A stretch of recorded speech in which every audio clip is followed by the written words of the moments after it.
What's up, guys? Nick Gumpert here with 3Max Top Producers, and we have Susie joining us from Caliber Homes to talk today about credit scores.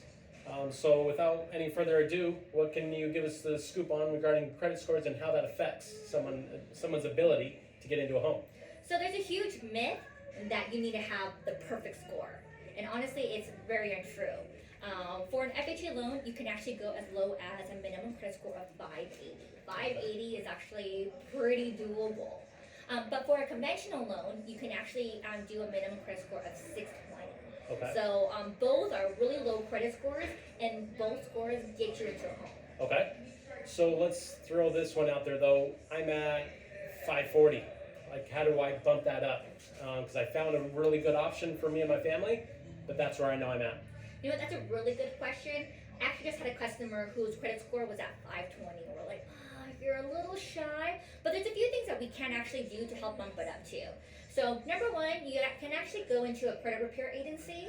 It does cost money, but if your lender is actually pretty good, they can actually go over your credit score with you, see what's actually holding you back, and help you increase that score. So that same customer at the 520, I told him a few things that he can pay off. There are little stragglers of $60 and a few bucks here and there.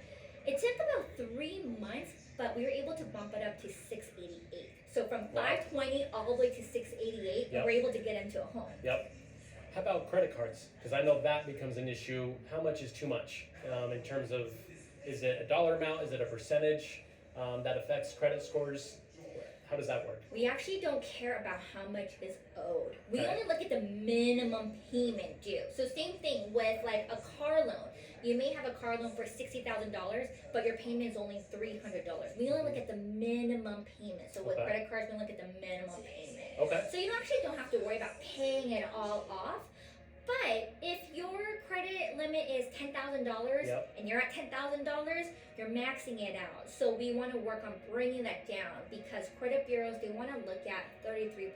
Usually that's kind of the magic number. Okay. So we want to look at the total overall credit balance and versus, how much limit that you have. So Okay. we can work on that as well. But you don't have to pay it off. Okay.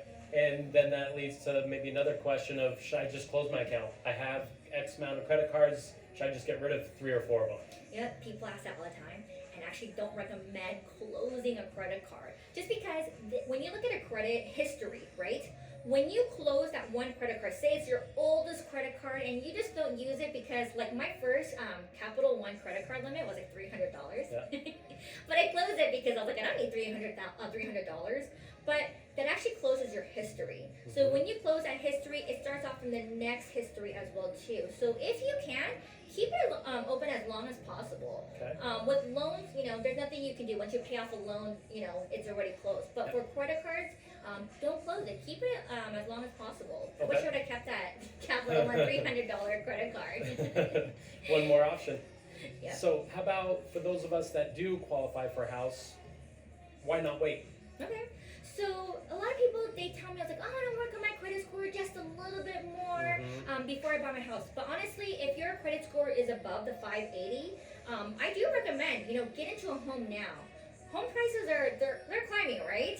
They're continuing to climb, which can be a scary thing, but think about it when you're in that homeowner space, that's a positive thing because your home keeps going up in value, which is only positive for those of you that are homeowners. Exactly.